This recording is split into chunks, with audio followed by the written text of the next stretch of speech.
병실 천장은 언제나 하얗습니다. 아침에도 낮에도 밤에도 변함없는 하얀색으로 저를 내려다보죠. 밤이 되면 유난히 시계 초침 소리만 크게 울려 퍼집니다. 제 나이 81, 이 병실에 갇힌 지 벌써 3개월이 되었습니다. 석 달 전 집복도에서 넘어져 오른쪽 허벅지 관절뼈가 부러졌습니다. 구급차에 실려와 수술을 받았고 그 후로 쭉 이 병원에 누워 있습니다. 재활은 생각처럼 쉽지 않았지만 그래도 처음엔 희망이 있었습니다. 다시 걸어서 집에 갈 수 있을 거라 믿었죠. 하지만 지난주 의사 선생님이 병실에 와서 조용히 말씀하셨습니다. 어르신, 정말 안타깝지만 이제 두 발로 다시 걸으시기는 힘들 것 같습니다. 그 말을 들었을 때 저는 아무런 감각도 느낄 수 없었습니다. 그저 곁에 있던 아내가 제 손을 꼭 쥐었을 뿐입니다. 78세에 주름지고 뼈마디가 굵어진 작고 거친 손이었습니다. 아내는 고개를 숙인 채 소리 없이 울고 있었습니다. 그리고 조금 전 그 아내가 집으로 돌아갔습니다. 내일도 아침 일찍 올게. 푹 자고 있어. 그렇게 말하며 한 손으로 자신의 굽은 허리를 두드리며 병실 문을 나섰습니다. 문이 닫히는 소리를 듣는 순간 저는 깨달았습니다. 아, 끝났구나. 내 인생은 이 하얀 천장 아래서 끝나겠구나. 눈물은 나지 않았습니다. 대신 후회가 하나둘 떠올랐습니다. 건강했을 때 해두었어야 했던 일들 전부 합쳐서 7가지입니다. 고작 7가지. 그중 단 하나라도 실천했다면 지금 이렇게 깊은 후회에 시달리진 않았을 겁니다. 첫 번째 후회는 65세 은퇴 시점부터 시작되었습니다. 마지막 출근을 마치고 다음날 아침 눈을 떴을 때 갈 곳이 없다는 사실을 깨달았죠. 저는 40년 가까이 현장 소장으로 일했습니다. 새벽 5시에 일어나 하루 종일 뛰어다니는 게 제 삶의 전부였죠. 취미가 뭐냐고 물으면 늘 일이 취미지라고 대답했습니다.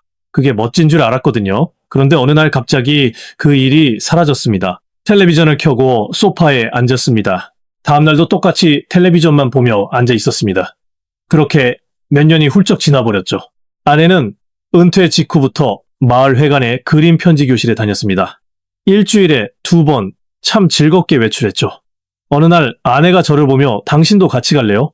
라고 물었습니다. 저는 텔레비전에서 눈을 떼지 않은 채 여자들 취미잖아. 난 됐어. 라고 잘라 말했습니다. 그 후로도 아내는 장기교실, 역사 강좌, 원예 동아리 등 온갖 것을 권했지만 전부 거절했습니다.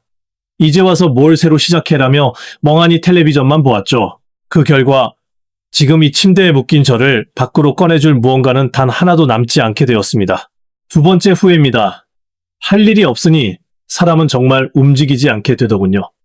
현역 시절에는 하루 종일 걸어 다녔기에 체력만큼은 누구에게도 뒤지지 않는다고 자부했습니다. 그래서 은퇴했을 때 이제 몸 쓸 필요 없다. 충분히 움직였으니 푹 쉬자고 생각했습니다. 산책조차 나가지 않았습니다. 이불에서 나와 거실 텔레비전 앞에 앉는 것이 하루의 전부였죠. 반면 아내는 매일 아침 6시 반이면 마당에서 라디오 체조를 했습니다. 낡은 라디오에서 흘러나오는 음악에 맞춰 천천히 몸을 움직였죠.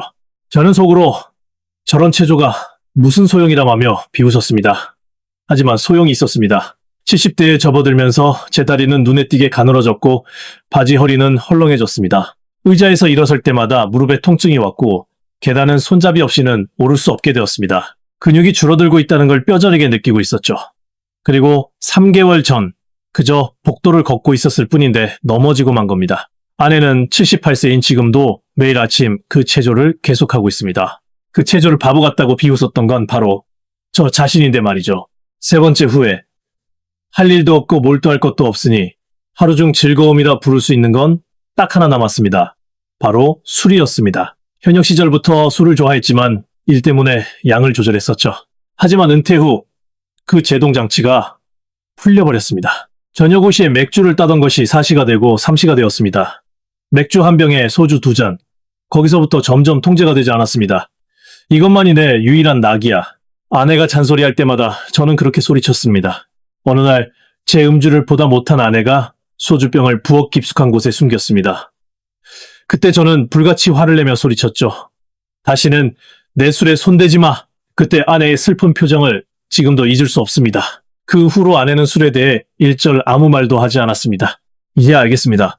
술이 즐거웠던 게 아니라 그저 다른 할 일이 아무것도 없었을 뿐이라는 걸요. 유일한 즐거움이라 착각하며 그것을 지키려다 저는 다른 모든 소중한 것들을 잃어버리고 말았습니다.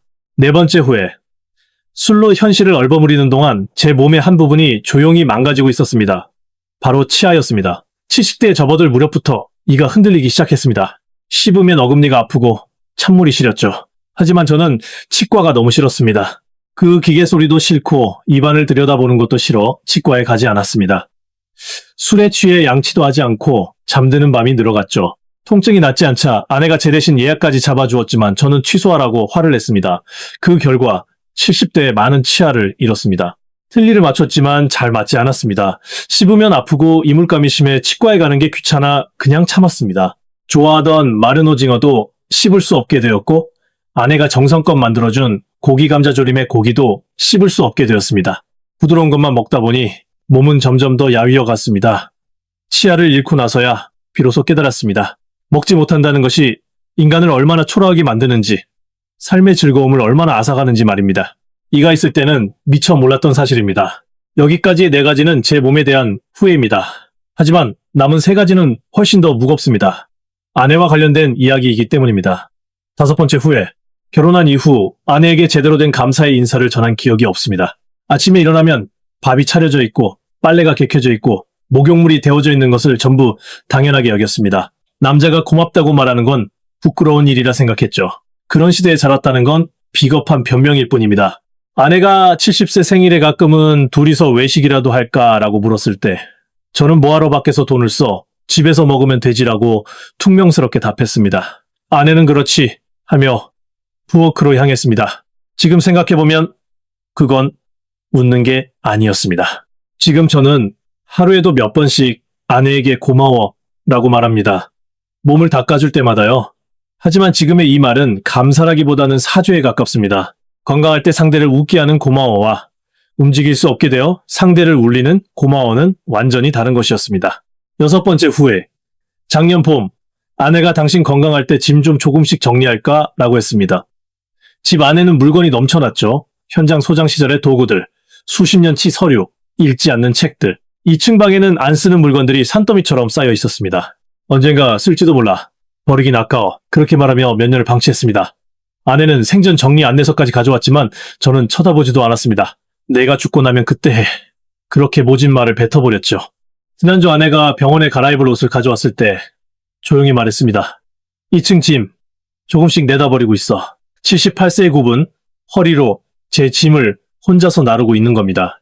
내가 죽고 나면 해라는 말이 진짜 어떤 의미였는지 이제야 알겠습니다. 제가 남긴 짐의 무게만큼 아내의 남은 시간을 빼앗는다는 뜻이었습니다. 아내의 소중하고 귀한 노후의 시간을 저는 제 쓸데없는 짐들로 가득 채워버리고 말았습니다.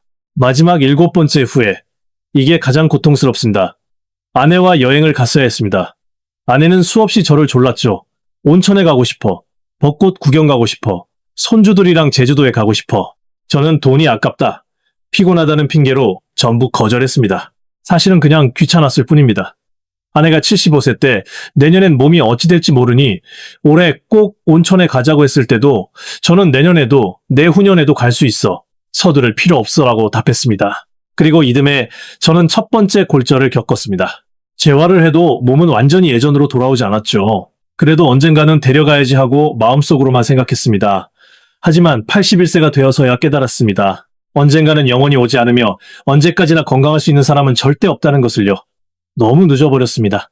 입원하기 얼마 전 텔레비전에 온천 여관이 나오자 아내의 시선이 멈췄습니다.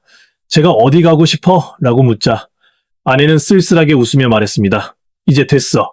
당신이 건강하게 여기 있어주면 그걸로 충분해. 그 말이 아직도 귓가를 맴돕니다.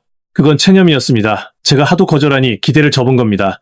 몸이 움직일 때 단 한 번이라도 좋았습니다. 가까운 동네 목욕탕이라도 좋았습니다. 그저 아내와 함께 집을 나서고 싶었습니다. 젊은 시절 입었던 고운 유카타를 다시 입은 모습을 보고 싶었습니다. 이제는 영원히 불가능해졌지만요. 창밖이 조금씩 어두워집니다. 병원 복도에서 간호사의 발소리가 멀어집니다. 내일 아침에도 아내는 굽은 허리로 전철을 타고 이곳에 오겠죠. 제 입에 숟가락을 넣어주고 몸을 닦아주고 저녁엔 다시 혼자 돌아갈 겁니다. 그것이 제가 지난 40년간 만들어낸 제 노후의 결말입니다. 하지만 딱 하나 결심한 게 있습니다. 내일 아침 아내가 오면 지금까지 평생 하지 못했던 말을 제대로 전할 생각입니다.